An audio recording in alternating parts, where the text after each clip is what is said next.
दोस्तों, शाम के 6 बज रहे थे। मोहन कुमार जो है अपने ऑफिस से थका मांदा घर पर आता है। दोस्तों, जैसे ही मोहन घर पर आता है तो अपने जूते उतारता है और फिर चेयर पर बैठ जाता है और फिर अपने पत्नी को आवाज़ लगाता है कि मैं आज बहुत थक गया हूँ और मेरे लिए मस्त एक कप अदरक की चाय बना कर लाओ। और फिर दोस्तों, इतना कहने के बाद जो है मोहन अपनी चेयर से उठता है, बाथरूम में जाता है और फिर हाथ मुंह धोने के बाद फिर से अपने बेडरूम में आकर बैठ जाता है। फिर से वो अपने पत्नी को आवाज़ लगाता है, फिर भी उसके पत्नी का कोई जवाब नहीं आता। और फिर दोस्तों, उसके बाद जो है मोहन कुमार सोच में पड़ जाता है कि आज तक उसके पत्नी ने कभी ऐसा नहीं किया। और फिर दोस्तों, उसके बाद जो है मोहन सीधे उठ जाता है और किचन में जाकर देखता है तो वो हैरान होकर रह जाता है। दोस्तों, जब किचन की इस तरह की हालत मोहन कुमार देखता है तो बहुत ही परेशान हो जाता है। और फिर दोस्तों, उसके बाद जो होता है जिसे सुनकर आप लोग भी दंग रह जाएंगे। तो दोस्तों, चलिए इस कहानी को अच्छे से जानते हैं विस्तार से। मगर दोस्तों, ये कहानी शुरू करने से पहले आपसे मेरी एक ही विनती है कि प्लीज़ इस वीडियो को लाइक और चैनल को सब्सक्राइब ज़रूर करें ताकि मेरा हौसला बढ़ता रहे। दोस्तों, इस कहानी की शुरुआत होती है उत्तर प्रदेश के लखनऊ शहर से, जहाँ पर जो है मोहन कुमार अपने परिवार के साथ बहुत ही खुशहाल ज़िंदगी जी रहा था। दोस्तों, मोहन कुमार का जो परिवार था वो गाँव में रहता था और मोहन कुमार जो है एक बैंक में मैनेजर की पोस्ट पर था। दोस्तों, मोहन कुमार की जो इमेज थी वो काफ़ी अच्छी थी। और दोस्तों, मोहन कुमार की जो शादी हुई थी वो सानिया नामक एक सुंदर महिला से हुई थी। दोस्तों, सानिया जो थी वो बहुत ही संस्कारी महिला थी और मोहन का बहुत ही अच्छे से ख़्याल रखती थी। और मोहन भी जो था दोस्तों, मोहन अपने पत्नी का यानी कि सानिया का बहुत ही अच्छी तरह से ख़्याल रखता था। दोस्तों, वो पति-पत्नी इस तरह से थे कि वो पति-पत्नी कम और दोस्त ज़्यादा लगते थे। उन दोनों में हँसी-मज़ाक अक्सर होता था। दोस्तों, जब भी मोहन कुमार अपने बैंक से, अपने ऑफ़िस से थका-माँदा आता था, हमेशा की तरह जो है सानिया मोहन का मुस्कुराते हुए स्वागत करती थी और उसे शरारत भरी नज़रों से देखकर कहती थी कि तुम जल्दी से जाओ और हाथ-पैर धोकर आ जाओ। मैं तुम्हारे लिए आज गरमा-गरम अदरक वाली चाय बनाती हूँ, जिसे पीकर तुम्हारा मूड जो है एकदम से फ्रेश हो जाएगा। दोस्तों, उन दोनों का जो ये सिलसिला था, वो रोज़ की तरह ही इस तरह से ही चलता था। मगर दोस्तों, उस दिन मोहन कुमार उसी दिन की तरह ही थका-माँदा आया था और फिर अपने पत्नी को आवाज़ लगा रहा था। लेकिन दोस्तों, जब मोहन कुमार किचन में जाता है, तो वो देखकर हैरान हो जाता है। दोस्तों, गैस पर चाय का पतीला रखा हुआ था और साथ में शक्कर का डब्बा भी था और चाय पत्ती का भी डब्बा था। दोस्तों, सब चीज़ें जो थी अपनी-अपनी जगह पर थी। और फिर दोस्तों, जब वो इधर-उधर नज़र मारता है तो उसे समझ में आ जाता है कि घर का गैस ख़त्म हो चुका है और ज़रूर ही जो है सानिया गैस भरवाने के लिए गैस एजेंसी ही गई होगी। तभी दोस्तों, मोहन कुमार सोचता है कि सानिया ने ऐसा क्यों किया? मेरा आने तक का भी इंतज़ार नहीं किया, अगर मुझे कहती तो मैं लेकर आता। फिर भी कोई बात नहीं, वो तत्काल में अपना फ़ोन निकालता है और सानिया को फ़ोन लगाता है। लेकिन दोस्तों, अफ़सोस फ़ोन घर पर ही छोड़कर जा चुकी थी सानिया, जिसे देखकर मोहन कुमार जो है वो और भी ज़्यादा परेशान हो जाता है। और फिर वो 1 से डेढ़ घंटा वेट करता है। लेकिन दोस्तों, सानिया जो है वापस लौटकर नहीं आती। और फिर दोस्तों, उसके बाद जो है मोहन को काफ़ी ज़्यादा चिंता होने लगती है कि सानिया अभी तक क्यों नहीं आई? क्योंकि उनके घर से एजेंसी की जो दुकान थी वो महज़ 15 मिनट का रास्ता था। यानी कि जाने के लिए और आने के लिए तकरीबन आधा घंटा यानी 30 मिनट का वक़्त लगता था। लेकिन अब तक जो है मोहन कुमार ने डेढ़ से पौने 2 घंटों तक का इंतज़ार किया था। और फिर दोस्तों, मोहन से रहा नहीं गया। मोहन सीधे उठ जाता है और कपड़े चेंज करने के बाद सीधे अपने पत्नी को देखने के लिए घर से निकलता है। और फिर दोस्तों, वो तुरंत ही जो है उस गैस एजेंसी पर पहुंच जाता है। दोस्तों, जब मोहन कुमार गैस एजेंसी पर पहुंचता है तो वहां का नज़ारा देखकर वो और भी हैरान हो जाता है और उसकी जो चिंताएं थी अब और भी बढ़ जाती है।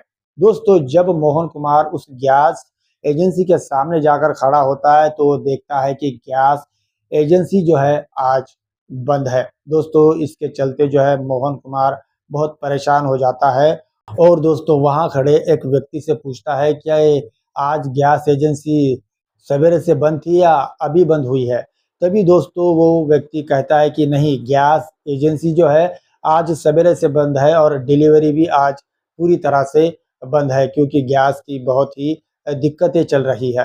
दोस्तों, ये सब बातें सुनकर जो है मोहन कुमार और भी ज़्यादा परेशान हो जाता है और अपनी पत्नी को ढूँढने लग जाता है।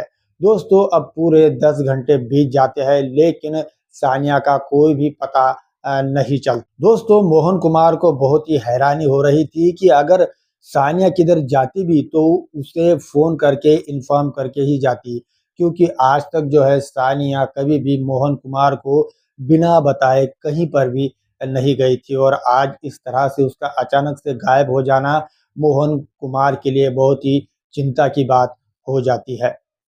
और फिर दोस्तों उसके बाद जो है मोहन 10 से 15 घंटों तक वेट कर लेता है और फिर उसके बाद जो है मोहन कुमार सीधे पुलिस स्टेशन में जाकर अपने पत्नी की गुमशुदा की रिपोर्ट दर्ज करवा देता है।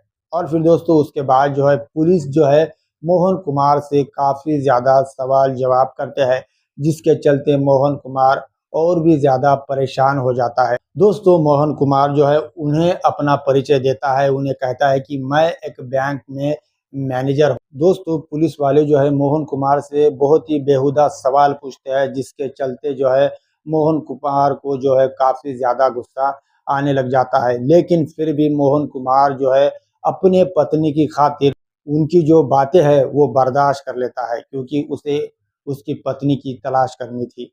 और फिर दोस्तों उसके बाद जो है पुलिस वाले भी अब सानिया को ढूंढने में लग जाते हैं। दोस्तों, पुलिस की तलाश जारी थी। मोहन भी अपने पत्नी को ढूंढने के लिए रात दिन एक कर रहा था। अब मोहन को तकरीबन 15 दिन हो चुके थे, वो बैंक में नहीं गया था। उसे बैंक से नोटिस उसके घर पर आ रहे थे कि वो तत्काल में अपनी ड्यूटी पर आ जाए। लेकिन दोस्तों मोहन कुमार ने साफ कह दिया कि जब तक मेरी पत्नी मिल नहीं जाती मैं दोबारा से ड्यूटी पर ज्वाइन नहीं होऊंगा। दोस्तों, इसके चलते जो है अब मोहन कुमार की जो नौकरी थी अब वो भी खतरे में आ चुकी थी। दोस्तों, मगर मोहन कुमार को अपनी नौकरी की कोई भी परवाह नहीं थी, उसे परवाह थी तो सिर्फ अपने पत्नी की, क्योंकि वो अपने पत्नी से सच्ची मोहब्बत करता था। और क्यों ना करे दोस्तों, क्योंकि सानिया भी जो थी उसकी सच्ची मोहब्बत थी और सानिया भी उसे बहुत ही बेपनाह मोहब्बत करती थी। दोस्तों, जब से सानिया गुम हो गई थी तब से मोहन कुमार की जो आत्मा है उसे ऐसा लग रहा था कि उसकी आत्मा ही गुम हो चुकी है। दोस्तों, उस दिन से जो है मोहन कुमार ने खाने पीने पर भी ध्यान नहीं दिया। दोस्तों, अब तक जो है मोहन कुमार के माता पिता को भी पता चल चुका था और सानिया के माता पिता को भी पता चल चुका था। वो लोग भी पूरी तरह से उनके बेटी को ढूंढने की कोशिश कर रहे थे और इधर मोहन कुमार के जो माता पिताजी थे वो भी मोहन की हिम्मत बढ़ा रहे थे। मोहन जब भी परेशानी में उन्हें दिखता था तो वो मोहन को समझाते कि तुम घबराओ मत, तुम्हारी पत्नी कहीं ना कहीं होगी तो वो ज़रूर वापस आ जाएंगी। दोस्तों, मोहन कुमार की जो चिंता है वो दिन प्रतिदिन बढ़ती जा रही थी कि आखिर ऐसा कैसे हो सकता है। सानिया जो थी वो एक बड़ी लड़की महिला थी, वो किसी के झांसे में आने जैसी औरत तो नहीं थी, पर आखिर ये कैसे हो गया? और फिर दोस्तों उसके बाद जो है ठीक 15 से 20 दिनों बाद जो है मोहन कुमार को पुलिस स्टेशन से फ़ोन आ जाता है और तभी जो है दोस्तों मोहन कुमार की जो साँसें हैं वो तेज़ धड़कने लग जाती है। मोहन कुमार के जो दिमाग में थे वो अलग-अलग विचार आ रहे थे, जिसके चलते जो है मोहन कुमार का दिल और भी घबराए जा रहा था। दोस्तों, जैसे तैसे हिम्मत करके मोहन कुमार जो है अपने माता-पिता को साथ लेकर पुलिस स्टेशन में जाता है। फिर दोस्तों उसे जो है पुलिस वाले मोहन कुमार को जो है एक साड़ी, ब्लाउज़ और गले का मंगलसूत्र और हाथों की चूड़ियाँ दिखाते हैं और उसे कहते हैं कि देखो, क्या ये सब चीज़ें तुम्हारे पत्नी की है? दोस्तों, जैसे ही वो चीज़ें मोहन कुमार देख लेता है तो उसके आँसू नहीं रुकते। वो ज़ोर-ज़ोर से ही पुलिस स्टेशन में रोने लग जाता है और रोते हुए कहता है कि हाँ इंस्पेक्टर साहब, ये सब चीज़ें जो है मेरे पत्नी सानिया की ही है। आखिर ये कैसे हो गया? और ये आप मुझे क्यों दिखा रहे हैं? आखिर मेरी पत्नी कहाँ है और उसके साथ क्या हुआ है? दोस्तों, तभी जो है एक पुलिस वाला मोहन कुमार से कहता है कि देखिए, जो मैं आपसे कहने जा रहा हूँ उसे ज़रा दिल थाम कर सुनिए और हिम्मत करके सुनिए। दोस्तों, वो पुलिस वाला मोहन कुमार से कहता है कि आपकी पत्नी का जो है एक्सीडेंट हो गया था और उनकी जो है जगह पर ही मौत हो गई थी। आपकी पत्नी को एक ट्रक वाले ने उड़ाया था और ये बात जो है हमें इतनी देर से इसलिए पता चली क्योंकि वहाँ के लोगों ने उस लाश को, यानी कि आपकी पत्नी की लाश को वहीं से ही गायब कर दिया था और वहाँ कुछ भी निशान नहीं छोड़ा था। इसी के चलते जो है हमें इस बात को ढूँढने के लिए काफ़ी वक़्त लगा। लेकिन दोस्तों, एक शख़्स ने जो है हमें इस जो घटना के बारे में बताया और तभी जो है हम इस केस को सॉल्व कर पाए। दोस्तों, जब ये बातें मोहन कुमार सुन रहा था तो वो पूरी तरह से टूट चुका था और उसके अंदर जो है अब जीने की चाह नहीं बची थी। दोस्तों, मोहन कुमार रोते हुए कह रहा था कि हाँ, ये चीज़ें जो है मेरे पत्नी की है। जब मैं सवेरे ऑफ़िस के लिए निकला था तो उसने यही लाल कलर की साड़ी और ये लाल कलर का ब्लाउज़ ही पहना हुआ था। मैं अपने पत्नी की चीज़ों को कैसे नहीं पहचानता। दोस्तों, मोहन कुमार ने कहा ये कंगन जो है मैंने उसे 1 महीने पहले ही उसके जन्मदिन पर गिफ्ट किए थे। दोस्तों, इस तरह से जब मोहन कुमार रो-रो कर पुलिस वालों को बता रहा था तो पुलिस वाले भी काफ़ी परेशान हो गए थे। उन्हें समझ आ गया था कि मोहन कुमार सच में अपने पत्नी से कितना प्रेम करता था और पुलिस वाले जो थे उस पर बेवजह ही शक कर रहे थे। उन्हें उनकी गलती का एहसास तब हुआ जब मोहन कुमार की चीखें वो अपने आँखों से देख रहे थे और कानों से सुन रहे थे। दोस्तों, मोहन कुमार को समझ आ गया था कि मेरे पत्नी की इस दुनिया में ना रहने की वजह जो है सिर्फ़ गैस सिलेंडर ही है। अगर इस गैस सिलेंडर की दिक्कतें ना होती तो शायद मेरी पत्नी आज ज़िंदा होती।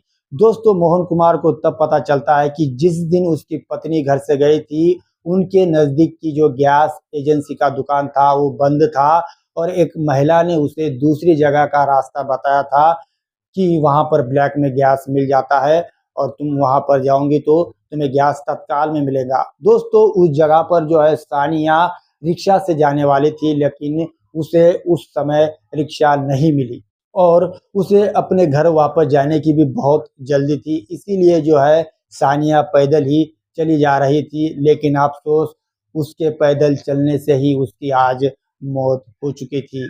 एक तेज़ गति में आने वाला ट्रक उसे चीरते हुए वहाँ से निकल गया और सानिया जो है हमेशा के लिए मोहन कुमार की ज़िंदगी से चली गई। दोस्तों, आज इस गैस की किल्लत ने ही एक मासूम महिला की जान ले ली। दोस्तों, इस बात का मोहन कुमार को बहुत पछतावा हो रहा था, लेकिन अब उसकी पत्नी इस दुनिया में नहीं थी। इसके बात का उसे बहुत अफ़सोस हो रहा था। काश अगर वो थोड़ा उस दिन जल्दी घर पर आता तो शायद उसकी पत्नी उसके आँखों से ओझल नहीं होती। दोस्तों, उस दिन के बाद से जो है मोहन कुमार ने वो किचन वैसे का वैसा ही रखा, जैसे उसकी पत्नी वो किचन छोड़कर गई थी, उसने वो किचन को उसी तरह से रखा है।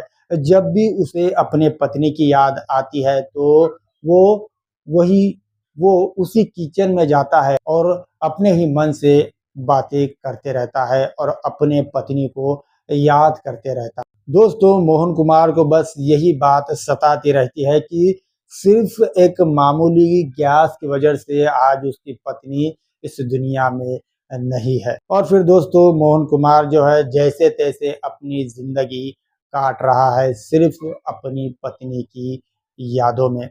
तो दोस्तों, उम्मीद करता हूँ आज की ये कहानी आपको पसंद आई होगी। दोस्तों, अगर ये कहानी आपको पसंद आए तो प्लीज़ मेरे इस वीडियो को लाइक और चैनल को सब्सक्राइब करना ना भूलें। दोस्तों, और हाँ, अगर आपको ये कहानी अच्छी लगी हो तो प्लीज़ मुझे कमेंट करके ज़रूर बताएँ। मैं आपके कमेंट्स का इंतज़ार करूँगा। दोस्तों, अब आपसे इजाज़त चाहता हूँ, मिलूँगा आपको ऐसे ही किसी और एक हैरान करने वाली और इमोशन से भरपूर कहानी में। तब तक के लिए धन्यवाद।